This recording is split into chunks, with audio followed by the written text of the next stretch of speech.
Hi, welcome to the Improved Garage YouTube channel. If you haven't subscribed, please click the subscribe button.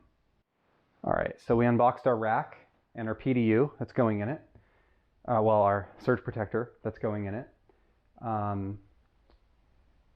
I've already shown the video too on the B-Fi music streamers and opening those up. I was really impressed with the quality of those units. They work really well in my testing.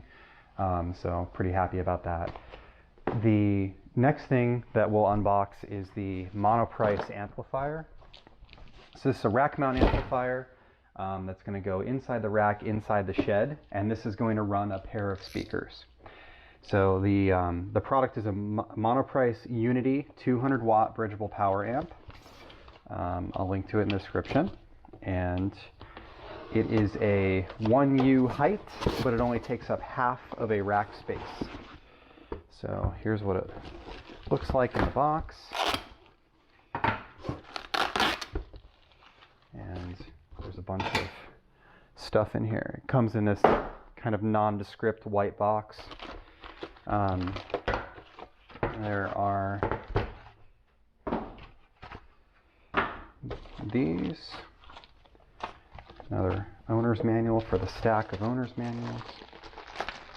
And we will open this up. So it comes wrapped in a bag, wrapped in foam, and here is the amplifier. So this amplifier is the 200 watt version. They make a 100 watt version and I think a 400 watt version if I remember right. This is the middle one.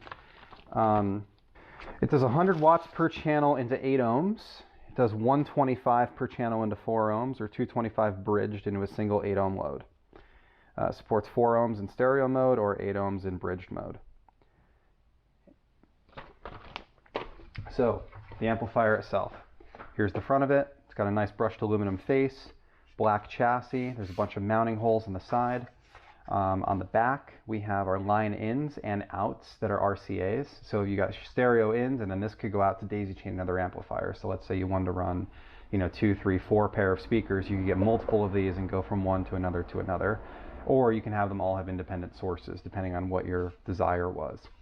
There's a volume adjustment on the back. So this amplifier is not your traditional integrated amplifier where there's a big volume knob on the front that you turn, like an old stereo receiver or something like that.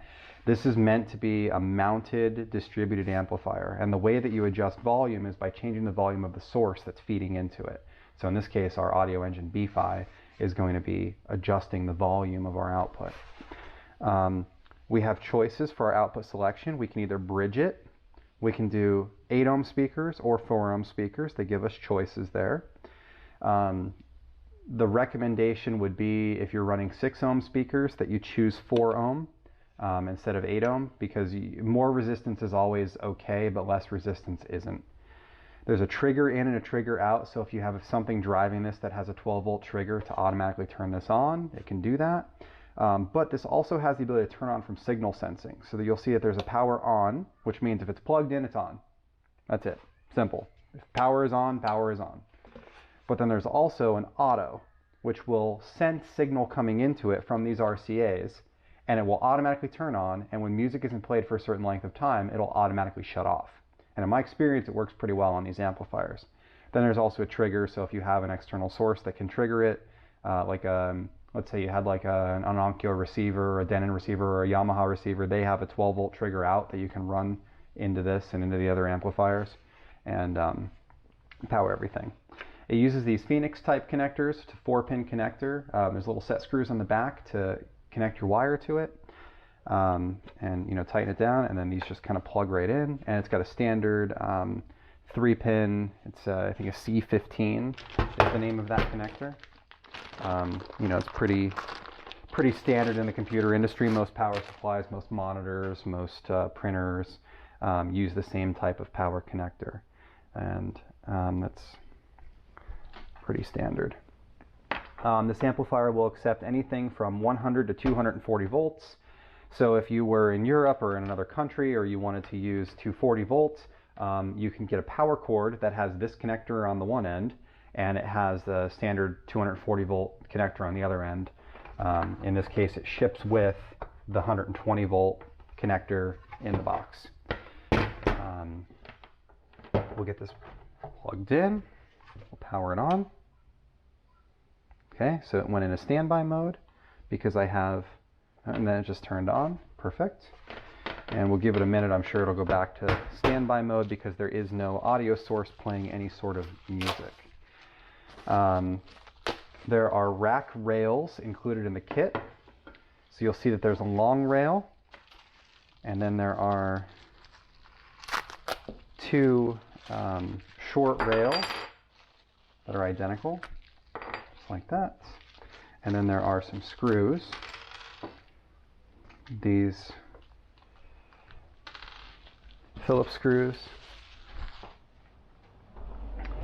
And there is this bottom, this plate, this metal plate. So here's the idea. If you're mounting this in a rack, and it is the only one that you have one amplifier. It gets a rail like this on one side and a rail like this on the other side, and then it fits the rack and it mounts just like that surge protector does. Very simple. If you have two of these, then you do two side by side. You put this on the other side of the other one, and then this goes on the bottom, and it bolts the two together. So you've got one rack unit with 4 channels of amplification from 2 of these devices connected together. There's some other stuff that's included in here as well. Here are feet.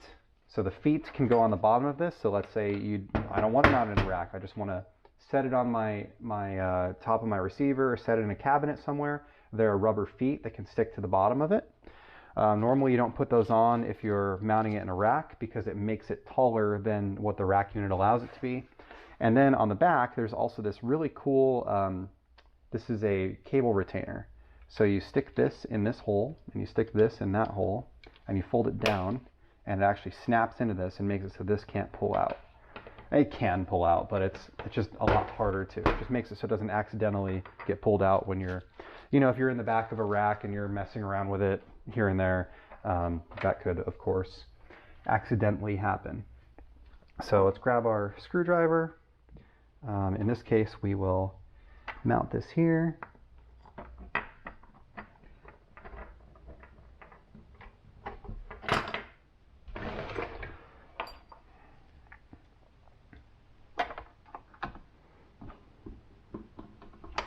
And when I'm mounting this rack hardware, I like to get all of the screws started first. Keeps me from accidentally tweaking it.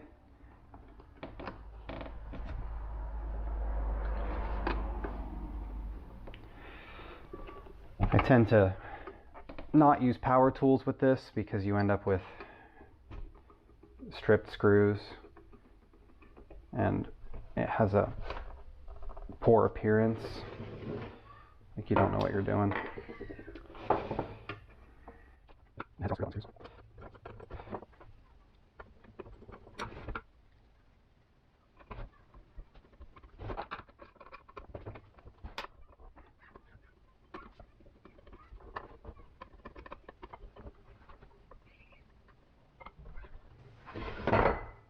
So there's our amplifier. Now we'll hang on to these, send those with the rack, just in case we ever add a second amplifier in the future. We can put this plate on the bottom and put this here on the other side, and we'll be good to go. Now, in theory, if I did lose these and I ordered another amplifier, it's going to come with them anyway. So reasonably, I don't need to hang on to these, but I'm going to. So let's plug this guy in and let's test it out with a pair of speakers.